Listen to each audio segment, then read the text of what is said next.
I don't. Yeah, Austin, do it. It should be you Do doing what? it. Ready, set, go. A, B, C. You say the whole Not alphabet? the alphabet. No, sir. No, Yoko, you got wrong. this. Start off. Or me. I don't know how to upgrade to that shit. I don't know. Upgrade to that. You make it sound like we're Netflix, Yoko. You're giving us too much credit. We didn't hear if Austin said he was rolling or not. I asked him 3 times. I am rolling. Okay, cool. Well, I He never be heard rolling? you. He's rocket rolling. Rolling. Go sit over there for a minute. Just go. Oh, Yeah, go to okay. that corner over there, man. 1, 2, 3, funny. There you go. 2, 1, activate.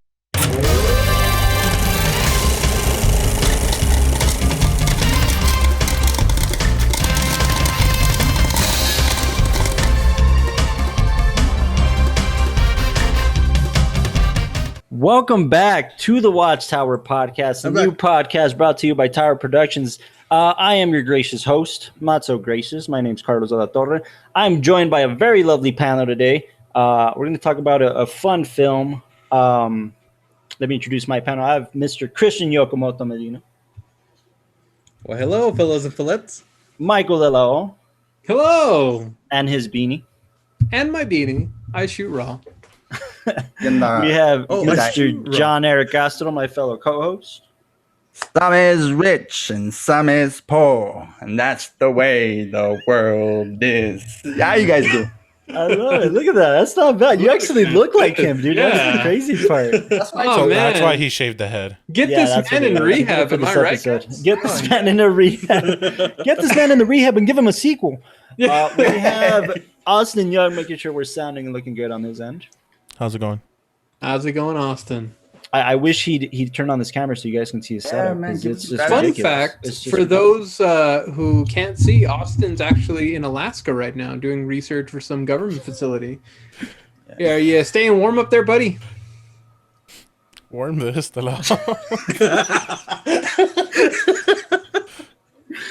Well, there you have it. That's dull it moment for the with WatchTower Austin. podcast. No, we're talking today. We're talking about a film that Mr. John Eric Castro recommended we watch. Yes, sir. And no, it's not The Cable Guy, but it is another poster on his wall. We're doing Guy Ritchie's RocknRolla, The iconic. 2008. Now, first of all, do you guys think that it was a Tarantino ripoff right off the bat?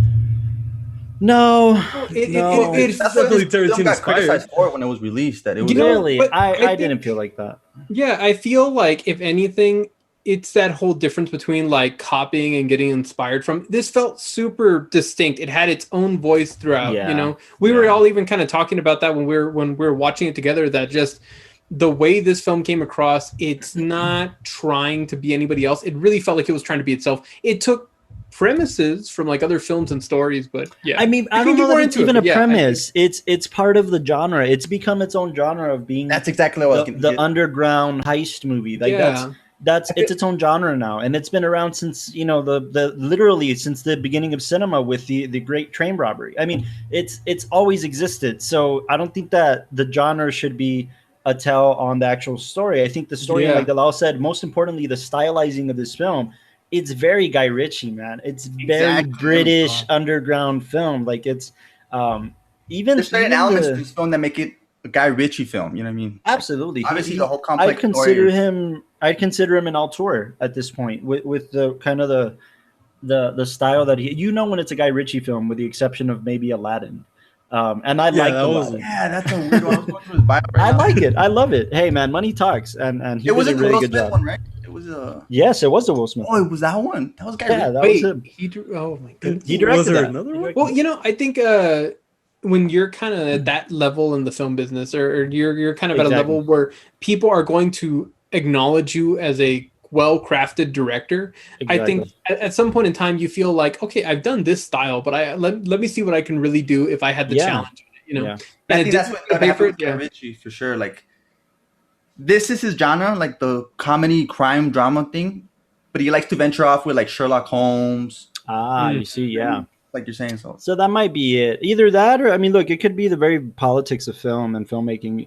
Disney owns everything now, and he may want to make a film with Fox, and now that Disney owns them, Disney says, "Hey, if you do this film, we'll let you do that film." You know, Well, the big criticism that Guy Ritchie gets is that, he got married to Madonna, right, from 2000 to like. did he really? I didn't know that. Yeah. Yeah. So they're saying that that's where he kind of like shifted his style, because I guess like. From what Well, to what? Let me ask you what's that. weird From about what this to movie? what? Because the last Well, one that the thing- before he got divorced, he did the RocknRolla, but before that he was doing like Revolve, which is not kind of like Snatch. So he was kind of doing like weird ones, kind of music videos for Madonna. So that's where he kind of criticized, where it's like, he's doing just to please her, kind of.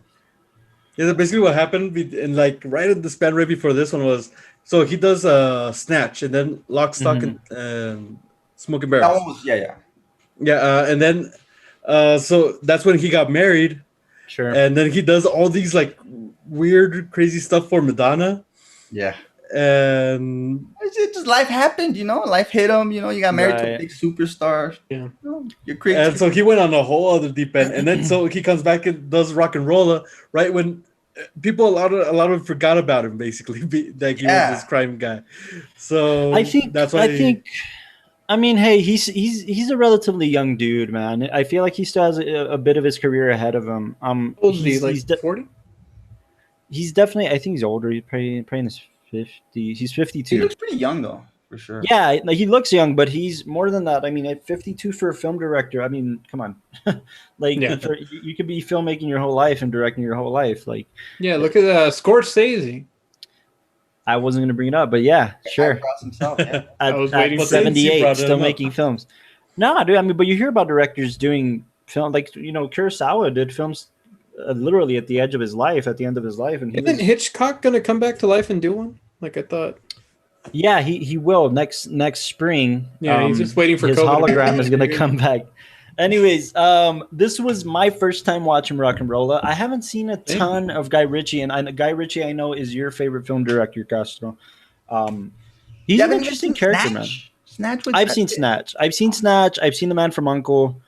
And I like the Man from U.N.C.L.E. because it's a remake basically from a show in the Yeah. Spy 60s, film, which is yeah. a spy show in the 60s, which is So I fun. think he has his own style, man, and he could be tapped for these types of films. I mean, the next film he's doing, not surprisingly enough, is a film with Jason Statham.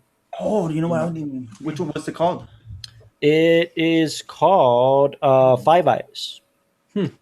Five Eyes with Jason Statham and I'm sorry, I'm thinking of Wrath of Man. Wrath of Man with Jason Statham and Scott Eastwood. That's Clint Eastwood's kid, by the way. Josh Hartnett's going to be in it. It's like a action thriller. Josh And- going back. Cool. going back to the Well, do man you who wanna- gave him his big break. I guess before we kind of start diving into the analysis and what we kind of more thorough breakdown, do you want to run around first impressions? Like Carlos, it was yours, my first time. I think Austin's first time also watching this film. Yeah. Like It was my first time as well. My first time is Oyoko. yeah, You guys need to get out more, man. I was, what I was telling Carlos after we watched it, I'm like, we've been in such a pretentious bubble that we watch Yeah. things like Cinema Paradiso and like, I mean, even my picks like are I'm glad that we're getting into these various tastes. Yeah. And that's what I love about this podcast. Because if we weren't doing this, like before I hopped on, I was watching Doctor Strangelove. We there's something to be appreciated at all spectrums of filmmaking, because at some point in time, these people became successful enough, developed a style, like put a lot of energy into making these films. And you can really see that with like this one, and you can see that with other ones. It's just You didn't find the story too complicated? My bad, Delo. Oh, well, not to kinda- complicated, but hard to place. Like there Why? was Why? 'Cause I questions. mean- Okay, wait. okay, initial impressions, Yeah, my bad. Go for it. Who's going first? Carlito. I mean, okay. Carlito's way. I think it's fun, man. Like I said, I think it's good to break out of the norm of my norm, kind of the Criterion binge I've been on. So I think it's fun. It's a fun film. It's got its audience. It reminds. I think a lot of people are starting to steal from him. I think like for instance, the Kingsman series is very much in that Guy Ritchie style. He didn't do those. Yeah, no, but I guess because from The Gentleman you're getting that, or from this one? from this one, from the no, more visual style, and then the language. I could definitely see that. Yeah, no, I think just the style in and of itself. So I think people are starting to kind of borrow from him. So, anyways, the film in itself, it takes a while for you to look. For people like me who psychoanalyze films from the first minute, my head placement in the first kind of 10, 15 minutes of this film is, okay, they're not the mob. What are they? You know, they very clearly stated they're not the mob. So what are they? What is this? What's going on? They really hone in on that phrase. They're like, we're not the mafia. We're not going to kill the guy. And they're like, but go break his legs and then get back that beat. Like, you know, so if they're not this, then they're okay. And I even started, okay, maybe they're just developers who kind of have their hands on multiple pots. Okay, maybe they're just British. What does that do for me? You know, and then what kind of knocked me for a loop was then you randomly have like 4 Americans thrown in the mix. And they're like, you know, 2 of them are music managers, like Ludacris and like Ludacris' character and Jeremy Pinn's character. Jeremy Pinn's, they could have done way more with those characters. Like they were just Well, what I wanted to kind of bring up, I mean, and I guess I can kind of mix that in with my first impression. Yeah, I was impressed. I think a lot of films, you know, they talk about how there's your main cast of characters, and then there's somebody new that comes in, and they kind of add a little bit of flavor to the mix, or they change up the situation, the challenges that the character might face. There were so many different voices, so many different characters that kept repeating themselves, and I mean, throughout the whole thing, they were all individual and like distinct. And maybe that's not a bad thing. Maybe that's not a bad thing, but that's probably where people are getting the whole he's trying to be like Tarantino. Exactly. Because Tarantino does that in Pulp Fiction. He does that in Inglourious Basterds. I mean, where you have multiple storylines that line up. Yeah. And it feels complicated just because I think we're so used to watching a film where there's that one protagonist and he'll meet multiple antagonists, which are just obstacles to get to the final goal. But that's all you kind of see of them. In this one, there's multiple bodies all moving at different places, different times, trying to accomplish different goals. Yeah. But it was done really well. Like I was very impressed at like that kind of, I mean, confidence that the director and the writing team must have had to be able to put all these different people, high profile names, and, you know, like work with them well, where somebody didn't just feel like that was a throwaway character. Even the producers, their kind of panic and not being a part of the world that everybody else is in came out well enough. And it's just both of them figuring out like, you know, what are we going to do now that like, you know, this mob guy is after us and we don't know like how to handle that. But yeah, it was handled very well. Not out of place. And I get where you're coming from, Costa. I think they could have done more. And I'm saying they knocked me for a loop because I was thoroughly thrown into the British kind of underworld. Mm-hmm. And then I see these random American accents and it's like, okay, what are they doing here? And why do I care? And that's kind of the biggest question I ask myself is like, if you're going to try to do something, why do I care? Why do I have to care about this? Because if I don't find good enough reason to care about it, then you've lost me. Right. And there was a good enough reason, like the law says, these 2 characters have a good enough reason to be there. The whole connection to the music industry and the whole connection to this character. They have a good enough reason. So that made me they also help create more separation between. That's fine. My bad. The logo for I was just gonna say they help make more separation between the main kind of criminal mafia group and like the layman, where basically if everybody's acting like an action badass that can just kind of go into a situation and attacks people and runs away from it, I think then you just imagine a world that's where things go on. But seeing people that are not like that, they're like music producers and like, I'm trying to open up a club. I want to make that, you know. I want to make that distinction because, and Yokomoto, I want to hear your thoughts under your first impressions, but I just want to make this last kind of distinction. I want to make the distinction that the Guy Ritchie films that I've seen and the stylistic choices and the type of genre, I think they get, especially RocknRolla, so far gets lumped in with the Transporter series, gets lumped in with the, you know, I feel like it's a step above that. I feel like watching it shouldn't be lumped in with those. Like those films are just action. Does it? Wow factors. Never heard it to be in the same sentence. I guess, but I see what you're saying for sure. Well, I mean, look, you have guys like Idris Elba, you have guys like Tom Hardy, you have guys like Butler. Like Gerald Butler, those are the types of films they make.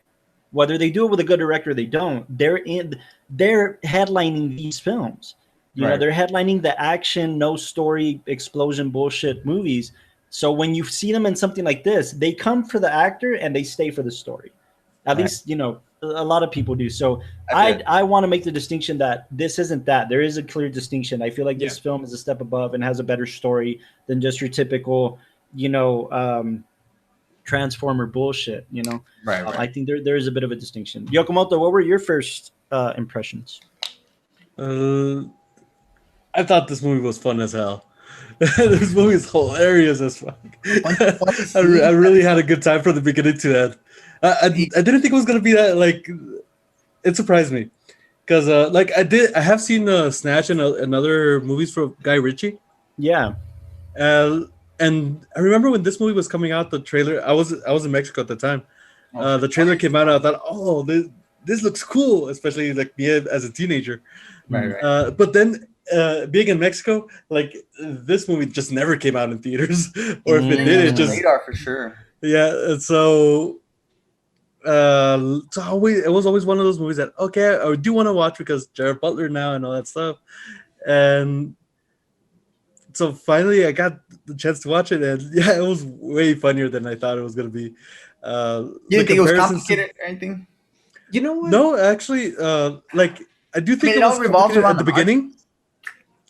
I do think it was complicated at the beginning because it was trying to set up this kind of the way they do the business, right? Yeah. And so you have all these people talking in this language that, let's face it, the Cockney slang is the defined term. Cockney slang. Yeah. So at this very fast pace, and they tell you all these details about what they do with the money, what they have to get with the money, and all these things, and you're like, oh, wait, what? Yeah. But right after that, they we go to like what you were saying that where they repeat stuff, and actually, I do find it where the repetition of the stuff throughout the movie was better for me in understanding, okay, what the hell are we going for? Whose character is going for what? Why we care and stuff like that. And actually it's right after the scene. It's right after the scene with the Russian guy in the stadium. That's where I felt caught up. Like it's right after that scene where he asked for the $7 million to buy the properties, right? It takes a good 5 to 7 minutes to get, you know, into the rhythm of the. After that, I was like, okay. All right, that's fine.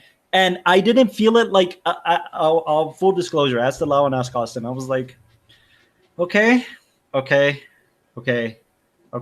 then it wasn't until we get the junkies coming to sell the painting in the bar. That rehash. That's where I was like, oh, okay, good. They're doing something with it. Yeah. Okay, cool. Like it wasn't until that moment though, unfortunately. It was a little late for me. No, that's fine. I mean, it takes a while for sure. I think it's just that kind of like, I mean, the opening sequence automatically tells you this is going to be fast paced. This is how their world works. It's like one guy's doing one thing, and after he's done with that thing, some guy's already done 3 other things, and they're just kind of going back and forth and passing each other. Like fast edits for sure. You get that right from the get go. So then when things start getting started, you're like, okay, wait. So now they lost the painting. This guy needs to get $7 million. This guy's looking for his son. This guy's doing this, and you're like trying to like keep it all together. Like I said, most films I think take the standard approach of like, you have your protagonist and you have a bunch of bad guys, and then the protagonist is going to go one by one taking out bad guys. It's what I was telling these guys, is that like, and don't take this the wrong way. This is just me being facetious. I guess I don't know. Dude.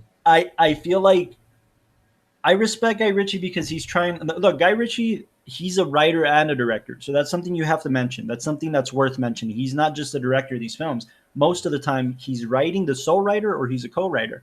So in this particular film, he wrote the film. So that's interesting to explore because when you're a writer director, that changes the ballgame. Trust me, it does. When you're just a director, like even like Scorsese, he hasn't written the film since '95. Wow. You know, so no, I wanted to bring him up because I was telling these guys that I feel like this was a British Departed. Like it was trying to be like a British. Departed. It has definitely an element of the Departed. For and sure. It's like the Departed meets like I don't know the Italian Job or like an Ocean's 11 type deal. Like it's trying to combine multiple genres into one to a certain degree. It's inspired by a lot of films. That's what you know. Yeah. It's a melting pot. I mean, you get so many different sequences and so many different like moments that I think that's why it feels so unique. You know, it doesn't feel like it was trying to play off anybody, because you go from like the comical moments with Butler finding out that like his friend who is also like his partner is like a poof, and that whole sequence and like that whole joke going on. What exactly do you want to do to me? So and look, like just to piggyback off that, there's two characters in the film that are poofs. They're poofs. No, whose names alone, like Handsome Bob, his character is a possible reference to Jason Statham's character who played Handsome Rob in the Italian. Another one is like Fred the Head is similar to Doug the Head in Ritchie's film Snatch, in Guy Ritchie's film Snatch. Wow. Yeah, because they have recruiting actors and I don't know. Look, it's gone on record. It's on record. Guy Ritchie said it himself that his influences are guys like Quentin Tarantino, and Sergio Leone. So he has gone on record to say that he has been influenced by Tarantino. Tarantino has done this in his films. You know, there's just in the Reservoir Dogs, Pulp Fiction link are the two brothers, the Vega brothers. Yeah. You know, so Guy Ritchie may have been wanting to have some fun with that, and that's okay. There's nothing wrong with that. It didn't feel like a rip of anything. I think that's the important thing to kind of know. It didn't feel when it came out in 2007. It did it got criticized. One of the main reasons I think it gets very lumped up with Tarantino is because Tarantino has this thing of you do have this main storyline, main thing that everybody cares about and everything, but then there's all these minutia of things that really are just so mundane but the fact that these characters care about it, like we're driven into them. So the way he's writing the characters with this and the situations in this movie are basically that, like, who the fuck cares about a painting? Like, why is the painting such a big thing, especially for the RocknRolla character? Yeah. Like, why the hell does he care about it? There's definitely a lot. Like, I think it's subjective, right? Like, I think the audience, whoever was watching it, you could attach yourself to one part of the story that's important to you. So maybe the painting was important to some people. To me, what I wanted to know more about personally was why and how this guy faked his death after selling so many records. And yes, the records sell more when you're dead than when you're alive, and that's the whole point. But how did that happen? I'm more curious about that character than I am about the rest of the story, you know? Yeah. And it's such a minor part in the big scope, right? But that's why I wanted to talk about, what do you guys think about the score? I mean, it's RocknRolla.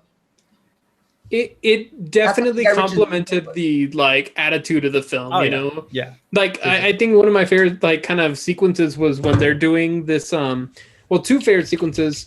One where they're cutting between that guy going to meet the girl at a restaurant, and then it's like, wow, you look fucked up, and then he's like, you have no idea, and it's just cutting back and forth between flashbacks. I feel like Guy Ritchie mastered that for sure. And then also the split sequence where you're seeing the son of the main guy playing on the piano and talking about basically how cigarettes are like, that was a good scene. Yeah, and then that like the piano going along with like kind of like the demise of the father, where he just got like beat up with a golf club and like broke his leg in 3 places. Like those, like the score really knew how to like complement a scene, you know? They should have just named this film Stepdaddy Issues. Because that's really what it boils down to. No, but it's interesting, man. It's interesting to be like when you hear that first like slight to it, the music really comes into that part where he says, I think it's the guy with long hair who I've seen bald in so many films. I forget his name. He comes out in The Kingsman actually as one of the main guys. Who's in this one? He's like the go-to, the second dude, the second in command for the. Yeah, I forgot what his name is. Lucky number 7 guy. Mark Strong? Yeah. I think he plays he plays Archie. Yeah. He plays Archie. Archie slap. Can do it back.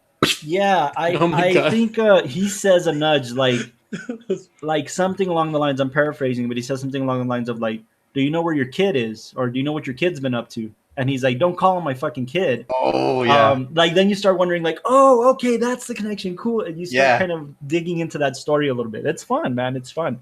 I think Guy Ritchie did something interesting with the music here, which is something that a lot of people do and take for granted nowadays. It's use soundtrack.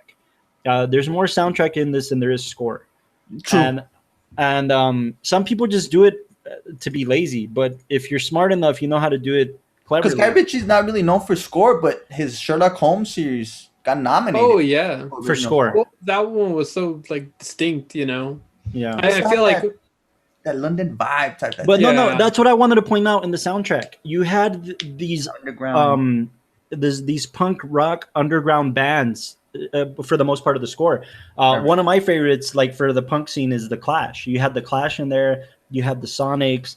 You had Flash in the Pan. Like these are like underground bands in the soundtrack. So it's very fitting. It's very fitting for sure.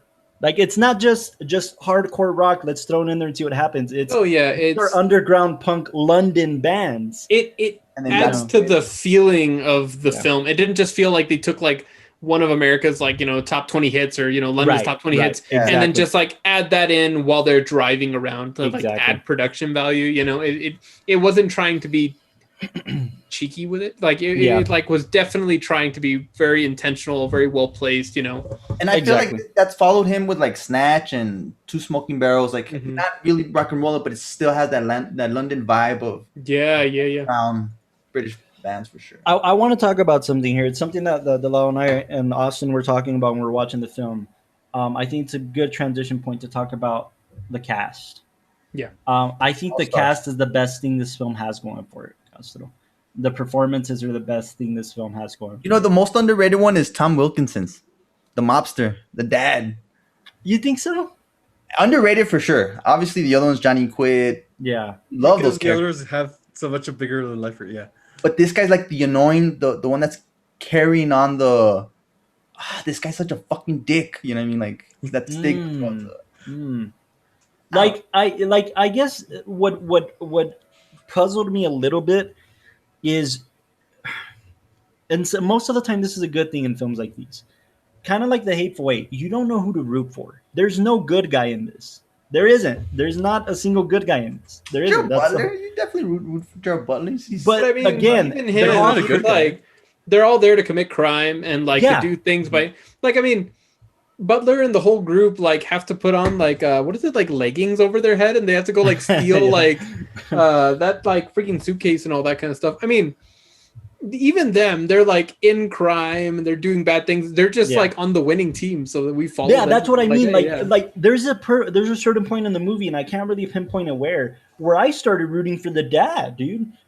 Like you start rooting for that guy. Like maybe it's when he's getting beat in the golf course by the Russians. I don't know, but you start like, oh shit, like you start feeling for the dad. So it's like, wait, what the fuck's the matter with me? I'm rooting for that guy, and you find out he's a snitch, like exactly. And then you don't know if to feel, that little whirlwind of emotion, twist. It's cool. Was Shyamalan involved in this film too? No, it wasn't. He wanted to. No, but it was good. I mean, look, the performances by that junction. My personal favorite was Archie. I think he was really good, man. I've seen him in a few things, and he's done a similar role. Exactly. That's why I don't pick him, but yeah, for sure. But I guess the first time I ever saw him was in Kick-Ass. Oh, really? Oh, he was in Kick-Ass? Yeah, he was. Lucky Number 11 with Josh Hartnett? No. Oh, dude, that's probably going to be the next one that I'm going to... Or maybe it was Kick-Ass 2. I think it was a sequel. One of them. He was in... yeah. Who was he? Let me find him. If we don't remember. I haven't seen him in Mark Strong. He was Frank D'Amico. Frank D'Amico. It was in the first one. It was in the first one. That was Frank D'Amico. I think that was the first time I saw him. And then I saw him in like the Kingsman films and stuff like that. But in this film, he plays sorry. I'm talking about Mark Strong, right? That's true. Oh, no. Mark Strong. That's what I'm talking about. Mark Strong. I was thinking of the guy who played the RocknRolla.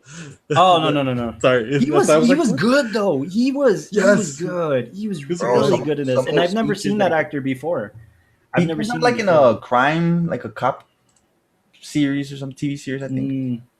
Okay. He was good. Not the way he plays it on this one, for sure. He was convincing. And I could tell, like, that's probably the type of role you'd want to play, Castro. Like, are we gonna save that question until the end? Yeah, we'll save that question at the end. But no, dude, look, even Idris Elba, like Idris Elba's usually the strong silent type, and then this one he's kind of the fun asshole. Like he's kind of the funny asshole. So I liked it just in this as well, man. Tom Hardy, could could have done more. I feel, had but some his balls. I think he was good in what he needed to do. the poof. Yeah, exactly. I think he was good. He was just enough for sure. Because there was too many Just enough. characters to have too many. You know, fun fact is Nolan actually saw this film, and it was because of this performance that he casted him for Inception and for The Dark Knight. For It was because of this performance. Yeah. I would have guessed of Bronson, but apparently this Bronson? No. Yeah. I mean, but look, Nolan's a British director, so you got to understand he's going to be, he knows catered. the Leaning, people. yeah. So yeah. Hardy was fine, and Gerald Butler, I haven't seen him that good in years, and that's a testament, right? Yeah. I haven't seen anything good in years, He's so so damn good in this movie. yeah, he's great in this film. Lovable. He's charismatic. The whole insecurity of like the dance and like, what does that make me? You know, like what the hell is that? I love how good, they dude. came Yeah, back. that's one where my bad, Delo. Oh, yeah. That's one where they think that they copied Tarantino's Pulp Fiction. Why? The dance floor. Nah. Well, I mean, they kind of did that. That iconic. That iconic. In Pulp Fiction, when they come in and Butler's like tied to the bed, and then the Russians are just gonna like, I think I said that, right? yeah, and it's like, oh, this is straight from Tarantino, just like the freaking This is like straight we're up never Pulp gonna Fiction. speak of this again. Inspired people. Inspired. Hey man, if this was Ritchie's Pulp Fiction, then that's fine. It is what it is. Yeah, I mean, you know what? Give Britain a UK Pulp Fiction, like, you know. Yeah, let them have Exactly, dude. no, but I do think the cat, even the choice of she has a weird name. What's her name? Newton.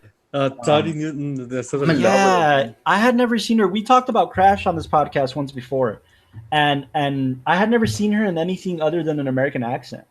So I thought that was really interesting. Yeah, that is An interesting interesting. choice. She was kind of subtle, so I mean, I big liked part her. I of liked her the in film. this. Yeah. I liked her in this. Again, another one of those things where she's involved with both camps. Again, like The Departed. The Departed is like the therapist is involved with Leo's character, but she's also the therapist is involved with Matt Damon's character. Then with this one, yeah. And then this one, she's involved with Gerald Butler's character, but she's also messing with the British guy. I mean, the Russian guy who wants to marry her. So interesting, man. It's interesting. I mean, she was good. I liked her. in this. I'll admit. I think she was good. What did you guys? I know. I wanted to ask the Lao and Yoko. What did you guys think of the lighting? That mute color. Okay. Don't get me started. Don't even get me started. Cool. It's not poppy, but That's oh my god. Okay, don't get me started. Go for it, though. no, I wanted it. No. This Okay. is your side. This No, wait. Dalal, before you say anything, let me preface this by anybody that's listening. I hope you guys know we're no holds barred here. It doesn't matter whose suggestion this is. These guys have shat on my films or my film suggestions. It doesn't matter. It's a matter of opinion. Film watching is subjective, 110%. And so no holds barred, okay? And the Lao, this is unique to him because this is carried from Snatch to Sherlock Holmes. It's this weird style of, but go for it. I really like that with Carlos like preface. It was just I was gonna be like, it sucks, it's bad. No, because I heard your initial reactions about it, and that's why I'm saying. Oh, I want to hear okay, this. no, the initial reaction. This is what threw me off. Okay, because I mean, okay, one of the last things you do when you finally put a film together is that you go in and you color it, right? You want to kind of give it that like color, emotion, intent. You want to feel out the tone, when you have the movie already placed, what tone are you going to kind of overlay on the whole thing? Yeah. Based off of the tone, you look at it and it's so grayscaled. I mean, you see the costume design choices, everything's so gray, it's kind of muted. It has this almost like haziness over it. And I thought it was going to go for an approach very similar to like Sin City, where basically everything's in black and white, but then when you see blood, it pops. I thought we were going to get those pop moments. No. And it never had that. And it was so confusing. I mean, I think even blood was very muted in this movie. Dude, I always come back to the whole London vibe. It's this mute, underground, foggy, kind of muggy, dirty. And I mean, you know what? It really played into it, like, the different locations and all that. Like, I think it did a good job with that. Everything felt like it had this hangout was on the bottom, fogginess, mutedness to it. That's kind of like where they're kind of like going through. But it was very different than what we normally see. Like, I was even looking at the cinematography and thinking about how normally you would want to film an action scene, or normally you'd want to film things, and I honestly can't describe it anything other than like a very British style of filming this and very British style of like cinematography, because it feels different than like the kind of American standards that we would come to like accept and look at. Is this Guy Ritchie's go-to DP, David Higgs? Or I don't know if it's the one that he with like Sherlock and all those. It might. I'll look that up, but you guys keep going. I don't know. It felt very Londony. I think if you look at the cinematography for that's the atmosphere that it's unique. If you look at Sherlock, in comparison, that one was, because I think of also Robert Downey Jr. being in it, especially him coming off of the Iron Man franchise, knew that they were going to get a high like American audience and market to it. So when you look at the cinematography for that one, it feels very close to home as far as like the action and the way the movements are kind of calculated. But with this one, there's some moments that are wide. There's some moments that are really tight and kind of like aggressive. There's moments that are very kind of like panning through the streets on the shoulder rig. I mean, I think if anything, you can really see how this movie was trying to say, what is the best way to tell this moment? Not the whole story, but this moment in time. Ooh. Is it going to be smooth or is it going to be aggressive? And I think that's what they kind of keyed in on. You know what's interesting is it looks like this is the only thing he's done in terms of feature films. He's more of a TV guy, and it looks like Guy Ritchie just kind of gave him a shot, and then he went back to TV after that. That's my dog, dude. That's his only very little. Well, we've talked also about how cinematographers are very flexible in that they can go into a romantic comedy and then they can jump into an action film and not bat an eye. And this one, you could see how that kind of flexibility played into the story. If they wanted you to kind of be in this subtle, there's a business deal, everybody's trying to give them best version of themselves, and it's trying to be very proper. Very slow, very wide, very clean, polished. Even the lenses that they were using were very shallow. They were trying to get this very clean aesthetic to it. But then when things got gritty, they knew how to kind of switch the camera to be that grittier tone, that where the punches were very visible, very hard. The streets look kind of, gritty. I think it goes to show that cinematography can have that kind of sway where we were even talking about the music and the performances. Every scene feels like it was well crafted for what it was trying to accomplish, Right. I did notice these three very distinct, like kind of color choices. You could say where gray, white, and gray. For most of the movie, it is this muted underground type of feel, right? Yeah. Then whenever we go like to a place like the crack house, like it's very orangey, dark. For most of that setting. Yeah. So it's basically kind of like very gritty, like very dirty, very everything. And then whenever we were at the country club and the golf, like it's very bright, very all the greens, all the. And so I feel like they only shows all the levels of. The only like scene that they changed is when they go to cooking to find Johnny Quid, where it's all blue and he starts going into this rabbit hole. That's the only one where they changed the whole. That's a style choice. It was really meant to like complement, I think. But it goes to what Delal was saying, that he was trying to capture that. Because there's some films that you feel like the cinematographer is not going for like, I'm not trying to film this for the scene. I'm trying to film an aesthetic for the film. Like if you look at Her, Her doesn't really change all that much style-wise, palette-wise, movements. 2001: Space Odyssey, same thing. But when you look at this film, each scene was really crafted to kind of like, how are we going to complement this? And you see that a lot more in action films, and you see a lot more in sports films. In sports films, you don't want everything to be very clean and polished. Sometimes you want it to look gritty so the punches look harder. But then if they're having an emotional moment, you want to throw everything you can to make that emotion really like tender up at that like instance. It's one of those things where instead of, there's cinematographers that treat each scene like its own film. Yeah, and there's other cinematographers who treat the entire thing as a fluid, consistent thing. Which is a good thing, right? I mean, it could be a good thing, whereas it isn't. Yeah, it's a style thing. It's whatever the director wants. It's whatever the director wants at that point. It's not a bad thing or a good thing. It's what the story requires. I think you'll see it more in like actions and comedies, because those kind of films need to be able to play around with a moment being serious and a moment having action, or a moment being sad, and those kind of changes in camera help to create beats, where as opposed to like other stories where camera movement and everything's all the same, beats are created through moments in dialogue or moments through like a change in scenery, Yeah. But the camera's still the same because the emotion's still the same. I like that. That's a good point. It's a good point. Yeah. My favorite scene in this whole thing was that heist, right? The second heist, which is like car getting I flipped over love and all that scene. that, Oh my god, where the Russian won't give up? That one? Oh my god. Where he's telling the story, like, oh yeah, and so Back did up. you see what happened after that?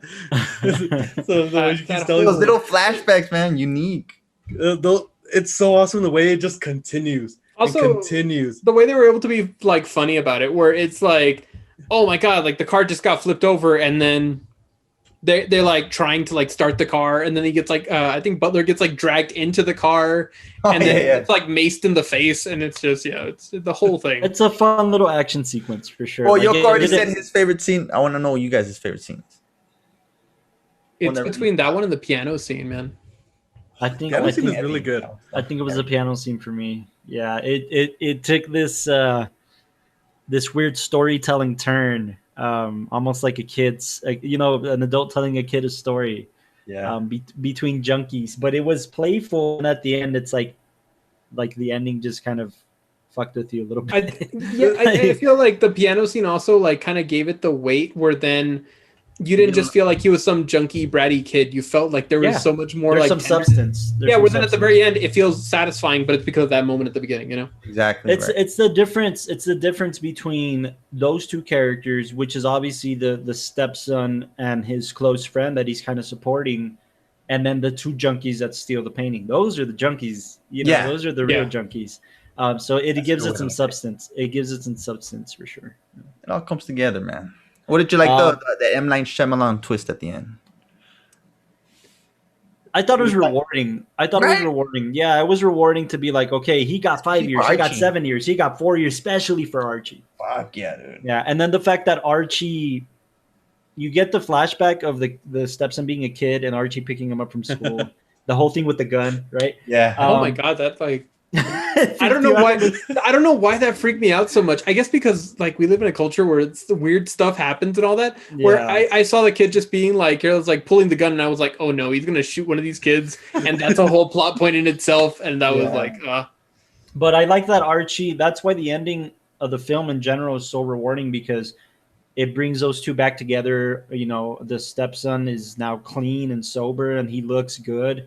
Yeah, and it does set it up for a sequel in a good way. It does set it up for a sequel, and not in the cheesy way. Well, in the cheesy way, but set not up for a sequel. I didn't look at it like that. It'd be cool. Yeah, it was. Of course, it was a setup for a sequel. I think that's pretty. Well, they were supposed to do more.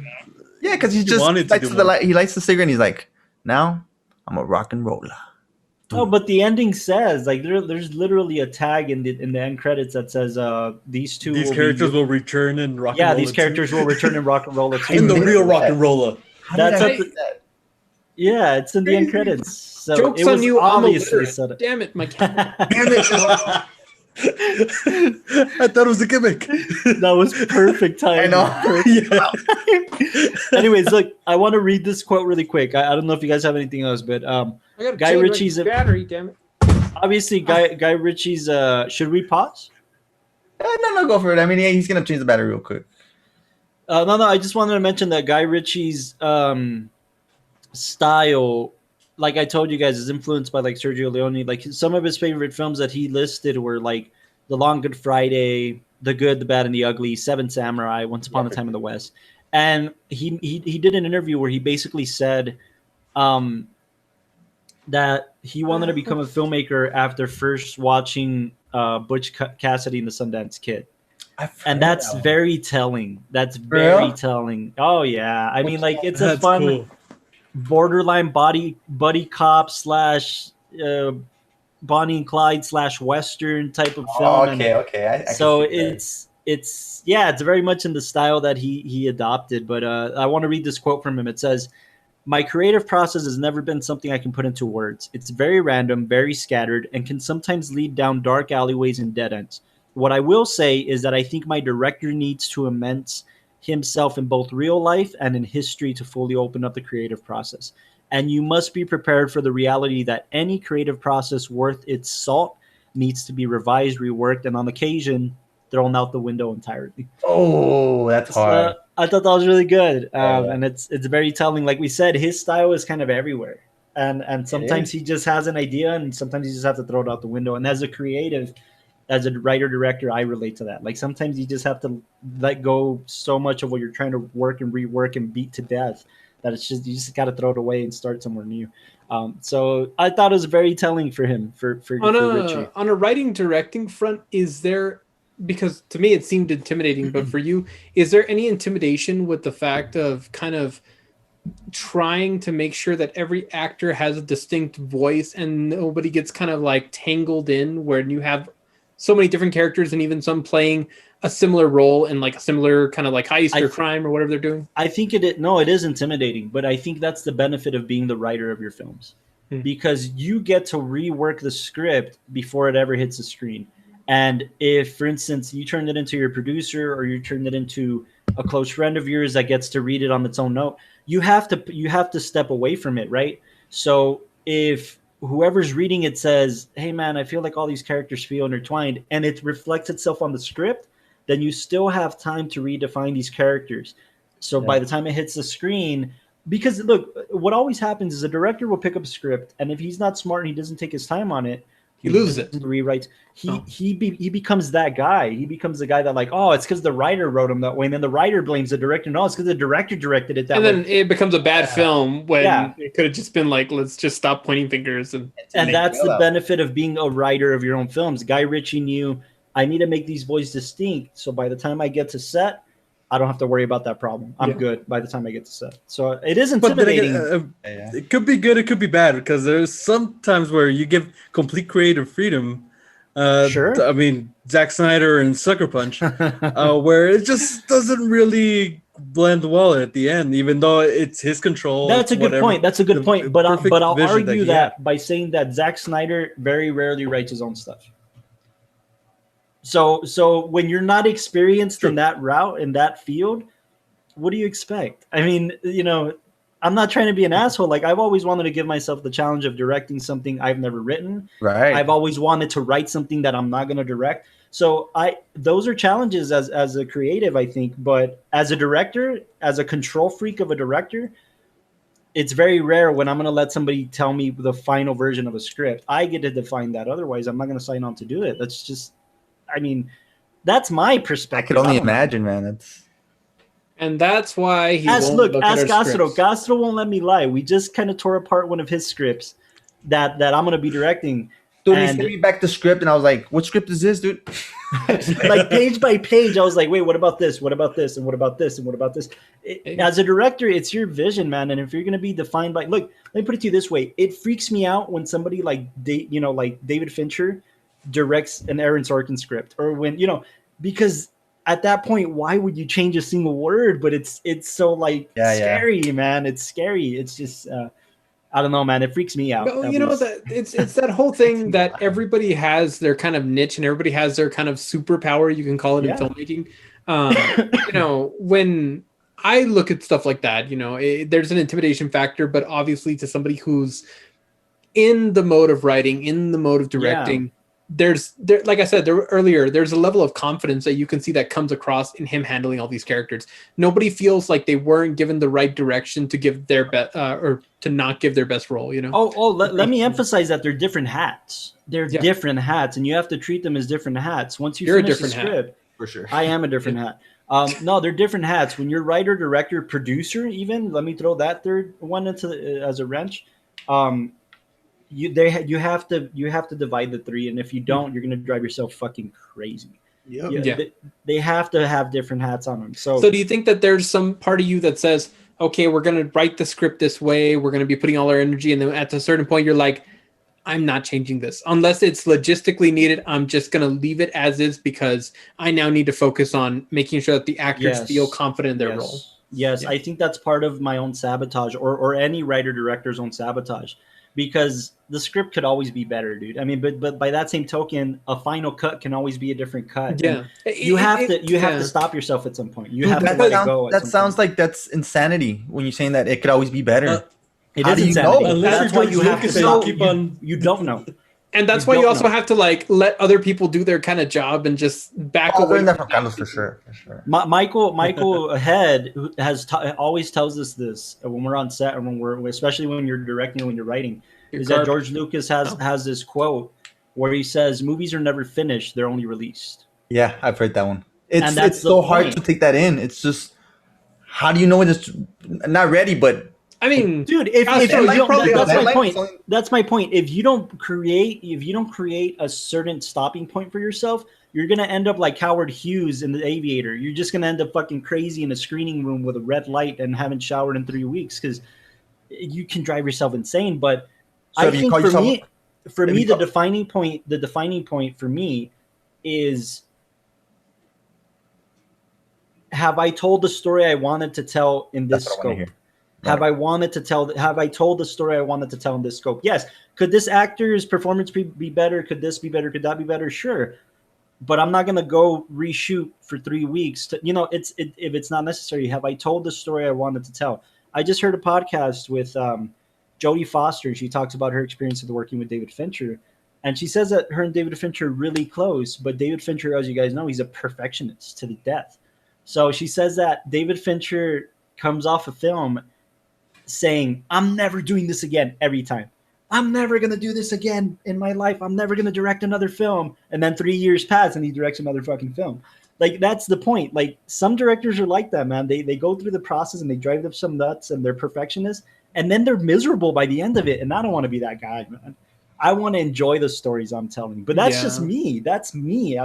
I mean, I just felt like if you don't create a stopping point, especially with something like this, it doesn't just create like a hell for you, it creates a hell for everybody else, because then, like I said, the voices for each actor are so distinct. But if you're making changes here and there, and any little change could mean that. Yeah, like a guy going from being the tough, quiet type could like immediately go to a shy type by changing a few words, changing a few scenes around, and then that's So at a certain point, you just gotta, like, I feel, say, okay, it's written that way. If we have to change anything, it's for logistical reasons, but really that's what we're shooting. I feel like it's like those people who, like, the way I see the creative process for filmmaking is like a guy who buys a house to flip it and sell it, right? He buys the house, or he's going to build it from the ground up. Right. At some point, you either have to sell it or live in it, dude. Like, if not, you're going to be building the same house for 100 years. Yeah. So at some point, you have to either live in it or sell it to just move on. Like, I feel like for most perfectionists, it's the deadline. That's when it's. Well, for most perfectionists, some people are working to the wire. I've heard stories of people working to the day before release. I've heard that. But I mean, when you look at the indie route, when there isn't a deadline, I mean, you're just kind of making films to make films. Mm-hmm. I think that there's too many people that are out there that we haven't heard of because they haven't made anything, because they're still trying to get that script. It's like those people, like I said, going back to the house example, it ends up being the person who has a house that's been their passion project for 50 years, and they're going to spend the rest of their life finishing that house. But then what? Like you just spent your whole life building a house you're never going to live in, or you're never going to get. So anyways. Well, we're at, I think, one of the big final questions before we move on into that other big segment. I don't know how to, like, space them out. Okay, Castro. That's so me. So many actors, so many roles, so many people, so many just voices. I mean, there's too much. But you had to choose one. Yeah, okay. Ludacris. No, hold on. Oh, okay. Ludacris. Think about it. I like how you chose the one guy who maybe had, like, the least lines in the film, like next to maybe, I don't know, a store attendant.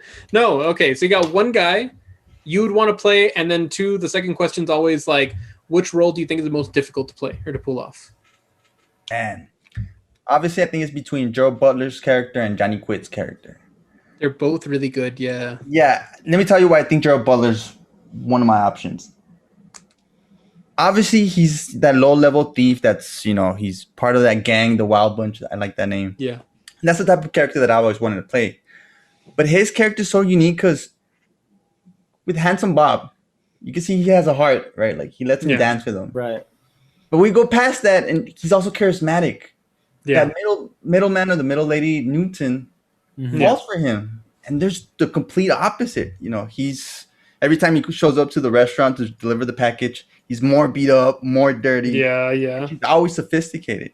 So Like, that's he's a pretty good cool. dancer. Gerald Butler, I would like to play that character. You know what I mean? I like how he's definitely that guy who you would think has it all figured out, but then he gets himself into situations where you're like, nah, he's still the guy who gets beat up in the alleyway. Like, yeah, like you can't get away from that life. But then you got Johnny Quid, dude. Oh, and then the whole pencil thing, dude. The pencil thing with Johnny Quid. It's on the eyes, Pete. It's on the eyes, Pete. He's just unique because you think he's just a drunken rocker at the beginning, right? This junkie that is reported dead one too many times. But I think that's the mystery, the legend of a rocker. You know what I'm saying? Yeah. And he portrays it so badass, man. Not only that, but he's probably the most intelligent character in this film. Oh, think about the elevator scene. Think about the elevator scene. Yeah, the last scene for sure. We get that he's witty. He's witty, but he says, "Okay, this guy is going to do this, so be prepared for this, and this, and then he's going to do that." And I forgot, dude. That's true.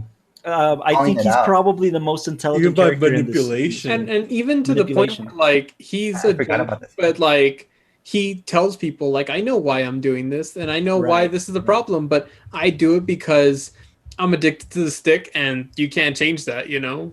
He says, but when he says like he has these little minimal things that he does, like like when he says when the guy's like, hey, well, we can sell this painting and get a good chunk for it, and he's like, meet me in the bar in 2 minutes. You know, like when he says these little like transition points, I don't know what it is, but it does it for me. It's just that ending. Also, isn't there something just kind of great about, like, at first there's almost an annoying aspect to him in the sense that you're just like this little cocky punk. Like every time you go somewhere, you seem to have all the answers, and then he gets shot, and for a moment you're kind of like, well, this was bound to happen, but then he survives it and brushes it off, and it's like, oh, daddy, you should have aimed higher. Like, I mean, this guy just. But the thing is that it actually seems like he knows exactly that he was an informant, because several times during that scene, he was like, oh yeah, why didn't you tell you about why Archie spent so many years, and that's when he gets shot. Like he knew he was gonna come out on top, right? Like he knew he was gonna come out on top. Yeah. And I guess awesome. To the same token, hardest character you feel like to play or to kind of pull off, even if it's for like the stunts and all that. Like what's the most difficult or challenging character? Is it still one of those two? For sure. Well, imagine portraying a junkie and having those weird scenes where you're overdosing, and then next scene you're playing a piano and you're having this big dialogue. Hey, I know a UTEP professor who could pull it off, man. I had like 3 of them. I think he's the hardest character, but I would definitely pick Johnny Quid. I think Gerald Butler's the obvious, but I don't like the obvious. Yeah, I like that. Yeah. I like that too. All right. Well, is it about that time, gentlemen? I think it's about that time.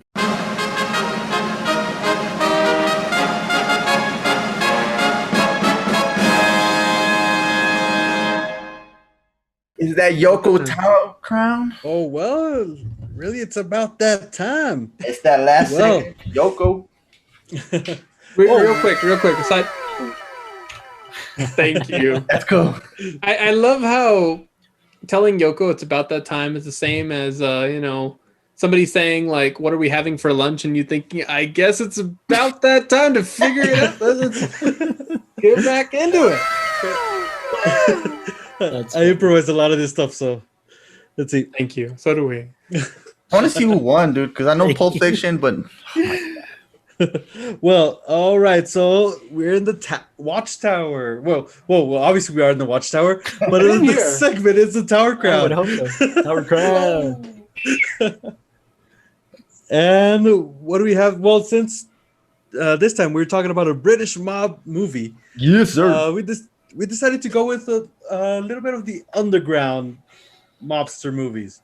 Those crime dramas. Yeah. So what type of movies do we have? Let's see. Let's go with the poll that we put up on Facebook, which is we had the movie Legend. Mm-hmm. Speaking of Tom Hardy. You know. The movie Gentleman. Most recent Guy Ritchie. I mean, it was already kind of difficult enough not to put every Guy Ritchie movie in this list. Right? Yeah. He's mastering the genre, dude. We also had the Boondock Saints. Nice cold classic from the 90s. There's a good Hashtag story on good that one doc. too. And we finish it off with the Reservoir Dogs. Captain Insano, show no Tarantino mercy. influences. The best one. Reservoir So- Dogs. Come on, man. That's so obvious and Obvious. come on. So y'all voted, and let me tell you who the winners were. Drum roll, please. This is The Gentleman against Reservoir Dogs. Kind of knew the gentleman was gonna win. I don't know why, but I kind of Hey, guys, are you sure you want to go through with this, or should we just announce the winner now? Dude, for sure, man. Cause the law, you're gonna help me out, right? Because there's no way. Nah, man. Well, actually, De La O is the moderator this time. Yoko, did you like The Gentleman? Have you seen The Gentleman? I have not seen The Gentleman. Damn you, Yoko. no, baby. Yeah, I wanted to Oh, see it a couple no. months ago, but I just never did. So this is gonna be you, man. You are. This is you. I saw the as Kingsman and the Kingsman 2, and I had to come back for the Gentleman. Like, Damn you, Delo. That's not the same.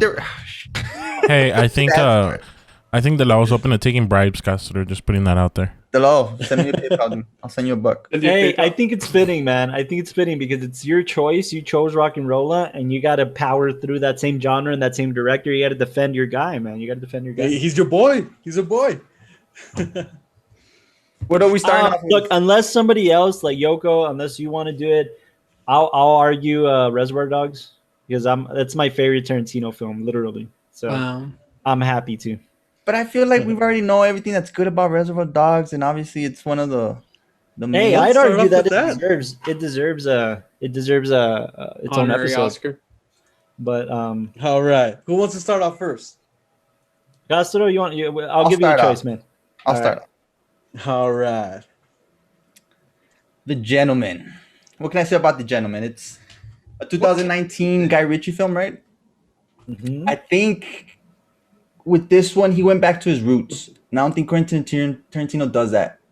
I think he went back to like the Snatch, RocknRolla we just talked about, and The Gentleman with this one, where it's a group of characters in this big scheme. And the difference between this one and Reservoir Dogs is it's outside the U.S. You know, your typical big city, man. Mhm. We get that UK life, the UK gangster life that we really don't see that much, and we get it with this one. Sure. Okay. And I feel like Reservoir Dogs is Carlos, you dick. you dick. What? I can't even look at you. That's my first one. My own thing, dude. Shit. You're a monster, Carlos. For anybody not looking on YouTube right now, this is what Carlos is doing. He's just kind of looking over, leaning back in his chair, taking it easy. Yeah, man. And then every time He's he like, hears any comment towards the in all gentleman, fairness, it's like, And then everybody let me drown, damn it. And all, He looks like a lion that's just stalking his prey. Just Right? Yeah, you're just taunting. Like Castro is maybe- the shot gazelle. in all fairness, I haven't won a Tower Crown in like 5 episodes or more. Okay, so honestly, yeah, it's been like the last 4 Actually, who knows? Actually, I think we're out of time for the podcast, and since Yeah, Castro's man, the only one who we're made out. an argument, The Gentleman. all right, put it up. The gentleman won. Wow. Not fellas. No, look, you mentioned something that made me laugh. I smirked a little because you I was said trying to pull something out. you said Tarantino doesn't go out of his roots, but Reservoir Dogs is literally his first feature film that he directed. No. I meant that The Gentleman, he went back to his roots, Guy Ritchie, whereas Tarantino Yeah, like- kind of like ventures off. You know, Tarantino should have gone back to the video store. That would have been really going. That back. would have been his roots, right? Look, Reservoir Dogs is his first feature that he directed. Before this, he'd done a film called True Romance, which he only wrote, which sold and kind of got him some money to fund this film, by the way. And I think it's interesting how this kind of film came to be. He got Harvey Keitel to read it. Lawrence Bender got Harvey Keitel to read it. And because of Harvey Keitel, this film got made. And then the rest of the cast is just superb beyond Harvey Keitel. You have a film that is indie in its roots to the T. It's bought by Miramax later. It's made on a $1 million budget. And it's probably, in terms of heist films, in terms of underground society films, it's probably the number one choice that people think of when it comes to this genre. Back then. No, now, to this day. to this day. We're just talking about RocknRolla. Come on. RocknRolla is not the number one movie that people think of when it comes to this genre. Look, obviously Reservoir Dogs, the dialogue is. Think about the opening scene at the diner and the talking about the waitresses and tipping. I mean, come on, dude. There's very few legendary scenes like that with good dialogue. The way that scene is, just that scene alone. I remember 1992 too, man. It's back then for sure, dude. It's a time in the past for sure. Okay, so what's your rebuttal? I feel like The Gentleman is just an updated version of Reservoir Dogs. Better, newer. You know, Reservoir Dogs. We've heard that it was a jumping off point. People were inspired by. That's the thing, though. We've heard that because it invented that, not because it stole it or it's repeated or no, because he invented that. So the true colors coming out. You're saying that Guy Ritchie stealing this stuff, right? Okay, you didn't say that at the beginning. Although the thing is, like, he didn't invent it though. A lot of his inspirations were back from British mafia movies back in the 80s. Tarantino has gone on record to say that he steals, not that he's inspired, that he steals. Carlos, literally. I'm taking off points for unnecessary roughness. One more and you're but that was the fact. Write that down. No, look, the reason this film is my favorite of his is because it set the standard. Look, everybody, Pulp Fiction is the standard for Tarantino films. That's the go-to, his masterpiece, right? But Reservoir Dogs did something really original that, yes, was inspired by these British kind of heist films. Not only British heist films, but the intention of American crime films, like we saw in like Bonnie and Clyde, and like, you know, these. It has that feel to it, but the dialogue is so original. The cast couldn't have been more perfect. And that's what I mean. That hasn't been done before Reservoir Dogs. That's where it set the standard. Witty dialogue that's R-rated. Yeah, for sure. That's R-rated, by the way. That has, I don't know how many F-bombs in this film, right? But it's the dialogue and the way these characters are kind of shaped to tell a story that, yes, may have been told before, but not in this style. Not in this style. Look, just Tim Roth's character of loving comic books and that whole arc in the diner scene and him being trained to be the informant. I mean, yes, informant films have been done before, but not in this pop culture style that we see in Reservoir Dogs. I will say that is one of the best edited scenes that I've seen in a film. Yeah, the rooftop scene with the diner scene with the yes, absolutely. Emmett Yoko. Appreciate that, Yoko. Appreciate that. Sorry, I'm just throwing points everywhere. Yeah, he really is. He's being fair across the board. I just feel like The Gentleman is just an updated. It's a film that was inspired by obviously Tarantino, but I feel like it's him going back to his roots. And Tarantino just goes, you know, the Django and once. But how's that a bad thing? He ventures. He expands his. Which is cool for sure. And so does Guy Ritchie. But with this, I feel like he came back and Tarantino doesn't. That's an old film. He hasn't gone back to that. I wouldn't want him to go back to that. I got to be honest. I can see why Guy Ritchie does it, but I wouldn't want Tarantino to go backwards, unless he's doing a Kill Bill 3, which I'd be happily. You got my 1050 for that, but then you contradicted yourself. No. Unless it's good, Kill Bill 3. Look. The last film that Tarantino released, Once Upon a Time in Hollywood, was one of the best films in the last decade. For sure. Hands down. So I wouldn't want him to go backwards. Like, if he's doing... I understand where you're going with that, for sure. But I'm just saying, like, his recipe that he knows that people like and people come and see him, it's like your favorite artist, you know. Oh, he's changing. For sure, he needs to change. But, dude, we want that old school comeback, you know, that retro... But if he's going to do this, I mean, he's a good director. I'm saying, but I will say, here's the thing. Here's something I have to argue for another Pulp Fiction, though. Another Pulp Fiction style, right? That's what I'm saying. Like some mafia movies. But to Castro's argument, everybody's doing that now. We just argued that RocknRolla is like the British Pulp Fiction to a certain extent. See, True Colors are coming out. What was that, Carlos, in the beginning? Huh? You said that. Those were your words, not mine. Yeah, but you said that. What's up? You said flag. No, listen. This is my thing. I've gained a bigger appreciation for Tarantino in the last 2 years because I realized that he's more, especially with Once Upon a Time in Hollywood, he has these subtle nods to classic cinema. And he's a big film buff, dude. He's a bigger film buff than I ever thought. So I've gained a newer appreciation.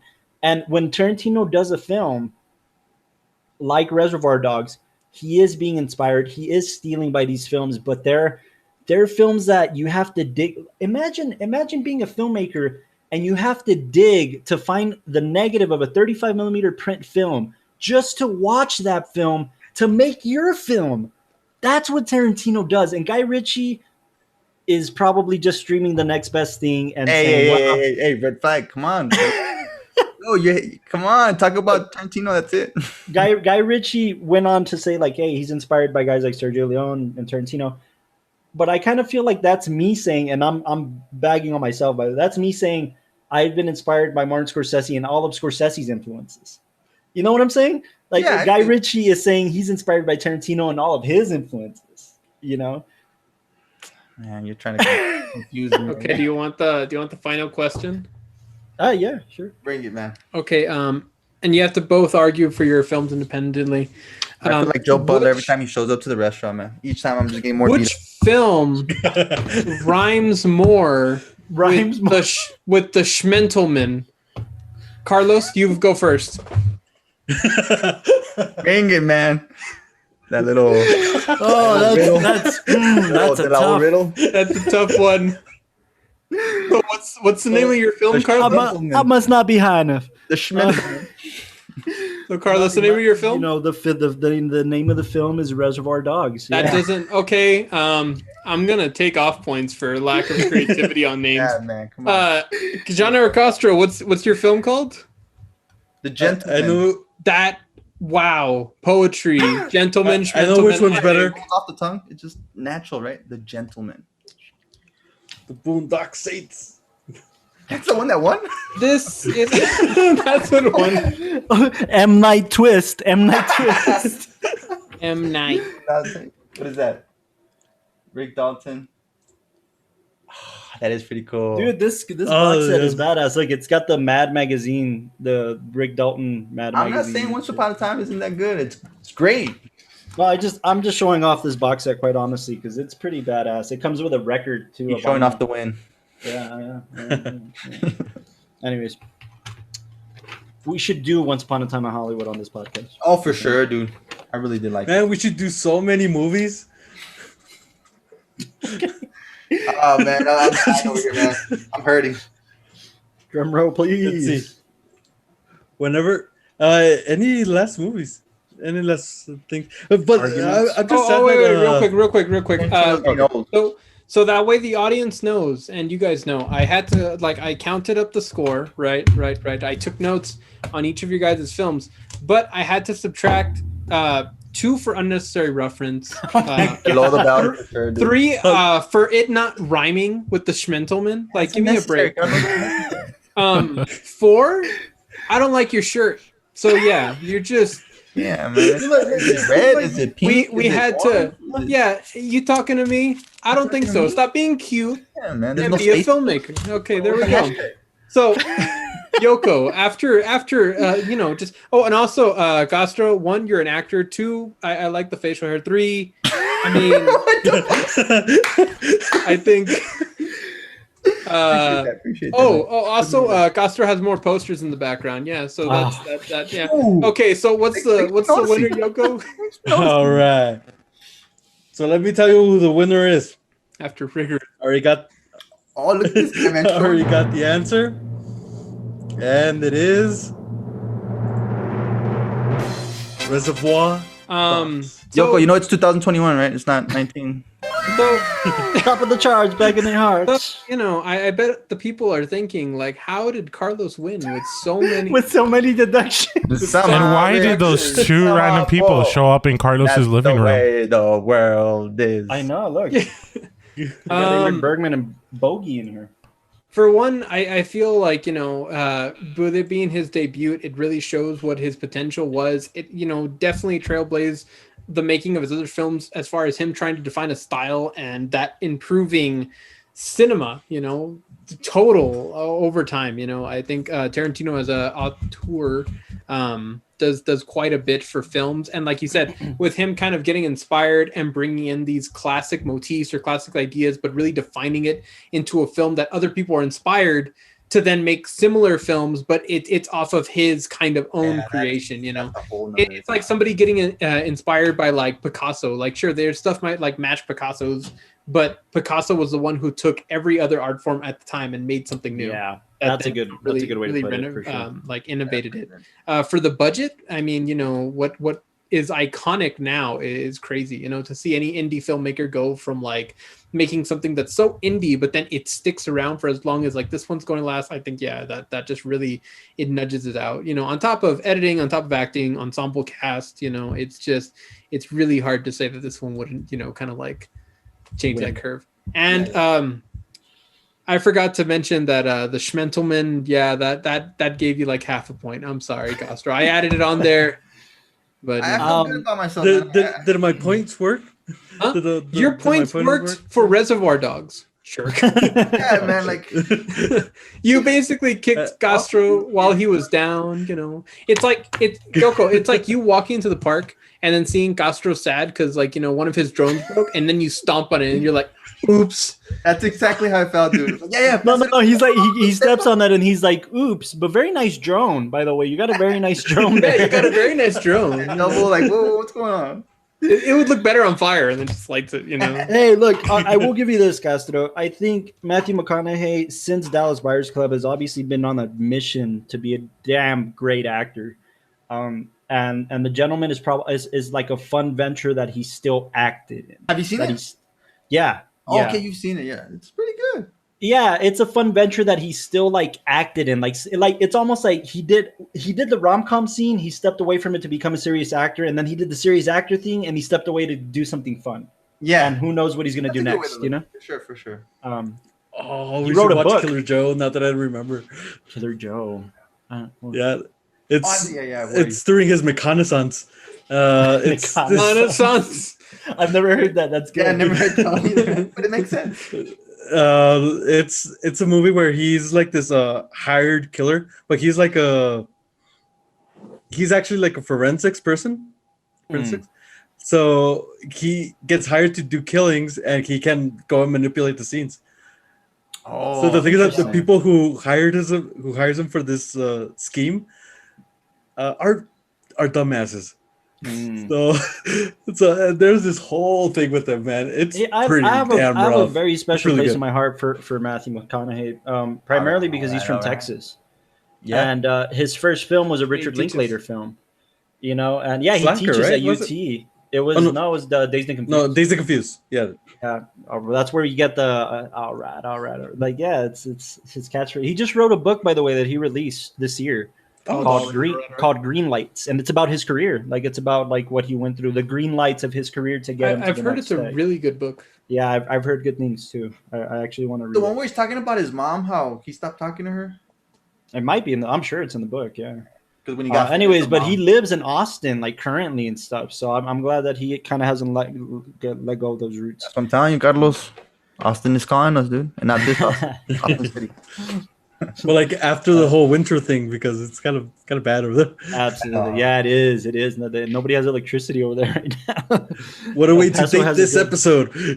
Actually, before we end, guys, I want to mention something. I want to say, obviously, RocknRolla was a fun breakaway from, like Delao says, kind of these choices of high regard cinema. I think this just was a fun breakaway from that, and I'm happy to do that. I'm happy to break away from the norm. So, or what I've made my norm, anyways, and I hope you guys too. So I think RocknRolla is something you should check out if you want to have some fun with this great ball of characters that are actually very impressive in this film.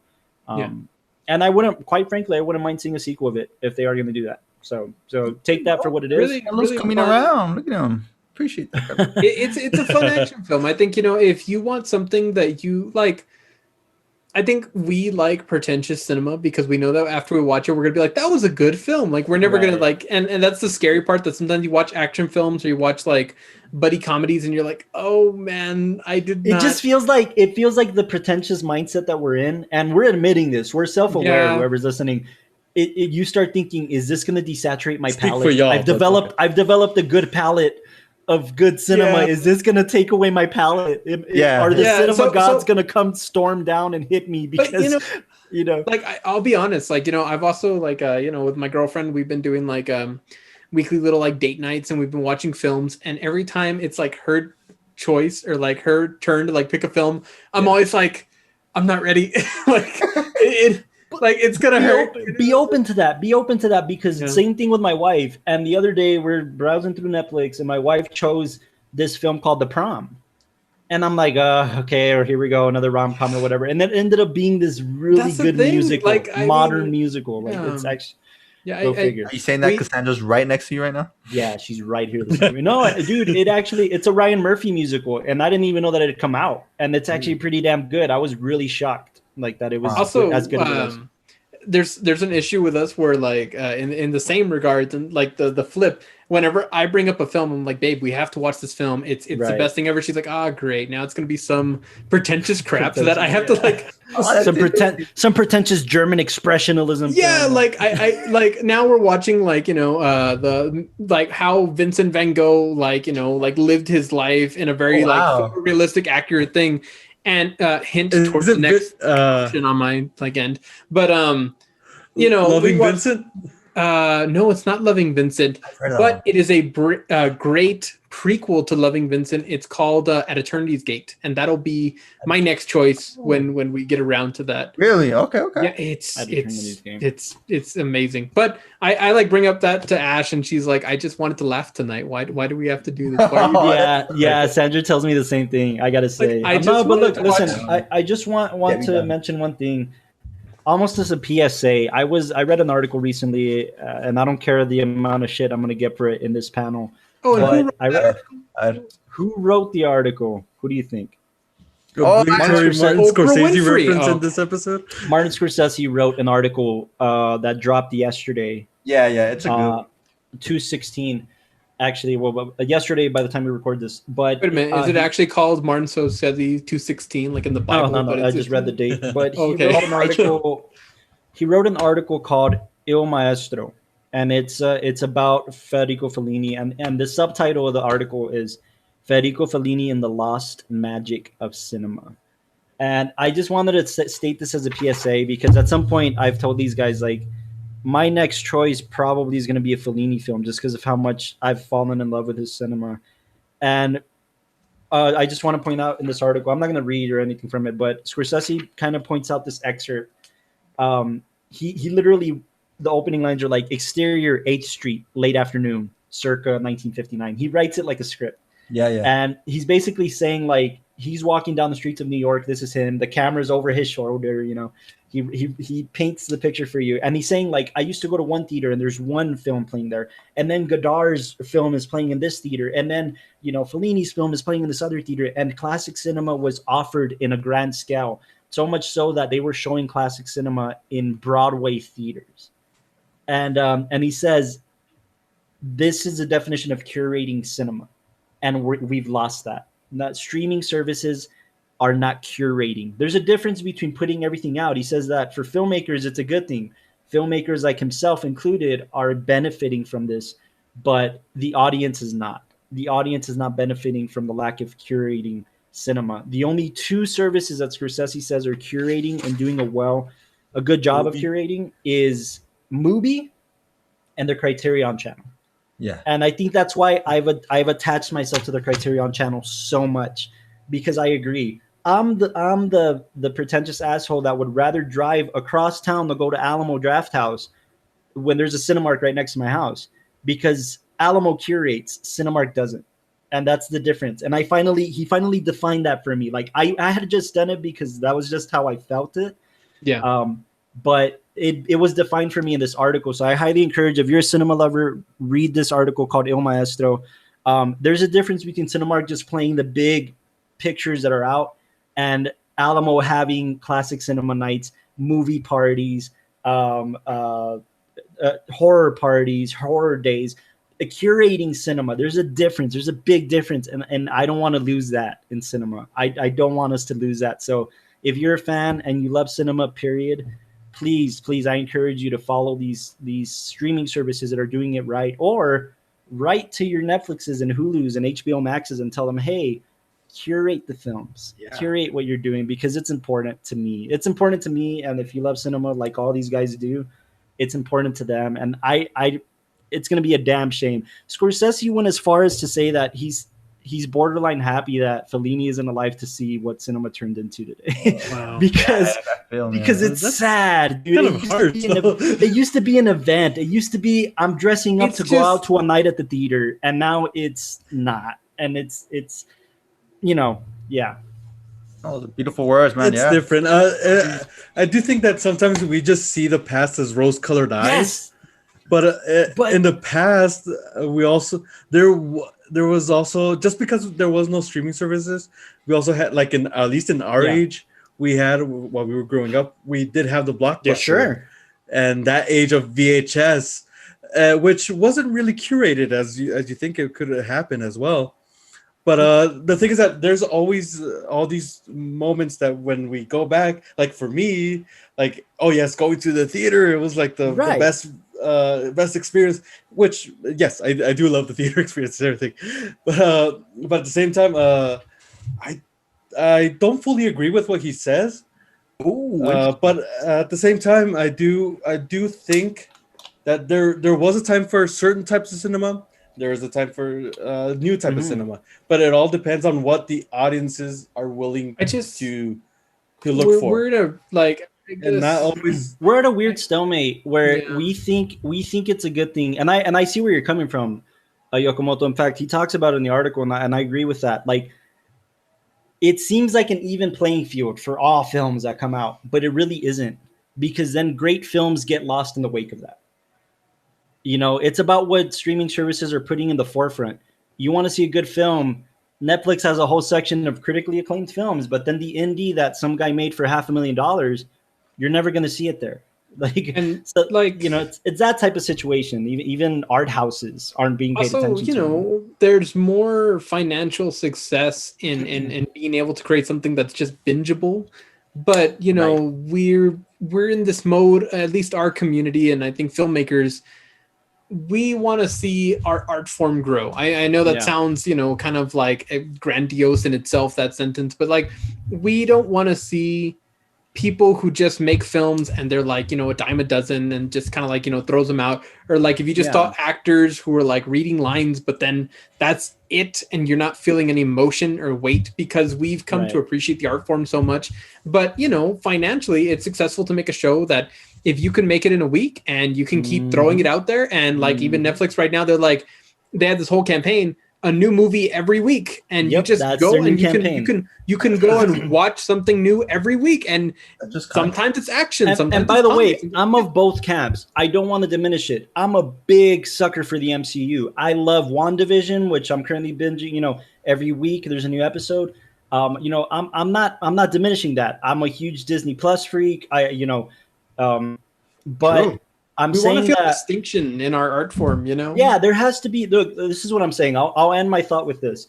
They interviewed David Fincher recently, and they asked him, like, "Hey, how do you see cinemas playing out? What's the future of cinemas?" And he says, "I think cinemas can survive, but cinemas have to reinvent themselves as event houses. Ooh. As like you have to give people a damn good reason to get out of their house, drive to the cinema." Right. So what does that mean to me? In my filmmaker brain and my film appreciator brain, it means make an event of it. Have a double feature of this film and that film. Have a movie party of this. Have some interaction with the audience to get me out of my house. So that's a good thing. I hope it happens. Especially now that like everybody's been home for over leaning on over a year. where basically all your content is consumed passively through Netflix and Hulu, and I mean even HBO. That now anytime a new film comes out from like Warner Brothers, it just goes onto their streaming service, and it's gonna start feeling very much like Netflix now. That like, oh, sign up for HBO Max. And this is not to knock Yokomoto what you were saying, dude, because this is, again, it's completely subjective. I'm a weirdo. I'm very ceremonial when it comes to watching movies. I can't watch movies on my computer. I have to turn off the lights. I have to make some popcorn. I have to put it on the big screen. Yeah. I mean, these guys knew my room. You guys knew my room before I got married. I had a projector. Dude, I had a 100-inch projector screen, and I still have it. I just got married, and we have a smaller space, so I don't have it here. But it's that I'm very ceremonial when it comes to watching films, and I don't ever want to lose that. And Sandra knows this. Like when I tell her, hey, on this day, from this day, this time, I'm gonna watch a film. If you need me to do something, let me do it now because I don't want to be disturbed. I want to be left alone. So I'm very my baby did that for me. I know, right? But hey, give it 18 years. I'm very ceremonial with stuff like that because I think look, as a filmmaker, I want people to respect my work if I bled for it. That's one thing. And part of that is I'm not gonna be on my phone the entire time. You know what I'm saying? Like I'm very ceremonial when it comes to it, dude. Yeah. I just me too.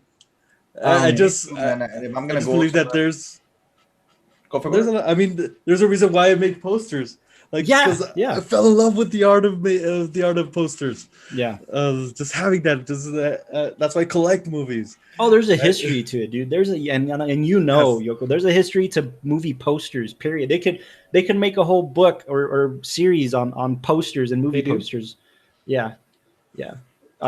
Anyways, that's my soapbox. RocknRolla. Yeah, that's my soapbox. I just wanted to communicate. I felt like our podcast is growing, and we thank everybody for listening, and we thank you guys for tuning in. But my soapbox is don't walk all over cinema's history and what it's about. You got to know where you came from, so you know where you're going. So if you appreciate all these streaming services, great. I do too. I have every single one of them. But don't forget about the little guys. Don't forget about the guys that made cinema. Definitely. You know what I'm saying? So that's it. Thank you guys for tuning in to the WatchTower podcast. This was a fun episode. I'm sorry that we don't have a preview for the next episode. Delao did mention we're going to do At Eternity's Gate when it's his turn, but I think it's Yokomoto's turn if I'm not mistaken. Yes, right? And we are going to go with Palm Springs. Oh, Palm Springs. Perfect. Springs. It's a comedy, right?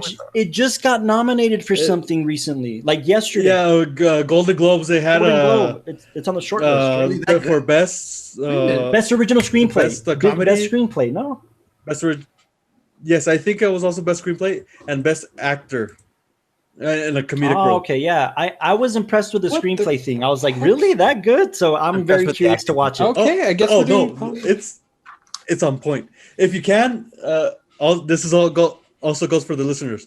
To prepare yourself for the Palm Springs, do not see a trailer. Okay. Do not read anything on it. I'm like that. Yeah, I'm like that for sure. Blind. Okay, well, by the way, I was sold when I heard Kristen Milioti was a part of it because I love her. I'm a big How I Met Your Mother fan, and she literally plays the character of the mother. And then she was so great in The Wolf of Wall Street, and I love her. I think she's becoming an yeah. And then it's got the Brooklyn Nine-Nine guy, right? Adam Sandberg. Yeah. Adam Sandberg. Yeah, he's good. Yeah. Did you just call him the Brooklyn Nine-Nine guy? I was gonna say Jake Peralta, but you guys weren't gonna get the reference. So. I mean, I go more for Lonely Island. Did you just call him the Brooklyn Nine-Nine guy? Okay, the Lonely Island guy. There you go. Lonely Island guy. Andy Samberg. I don't know. Uncultured swine. Popstar was pretty great, by the way. I saw it blindly a couple years ago. It is actually pretty damn good. It's a parody of Justin Bieber, right? When it was. Yeah. Right? It's never stopped. But it's like the Lonely Island like origin story, and the amount of cameos in this film is insane, dude. It's I'm on a boat. I highly recommend you watch it. But Palm Springs, I like Andy Samberg. I think it'll be fun to watch. So tune in now. On Hulu. Okay, yeah, on Hulu. Check it out before the next episode of the WatchTower, guys. We're going to be talking about Palm Springs. Thank you guys again for tuning in. Thank you to my lovely panel for talking cinema with me. This was fun. You're welcome. This was a great choice. This was a great choice. Castro, RocknRolla. We'll catch you guys next time. Keep watching cinema. Go check it out, guys. Have fun.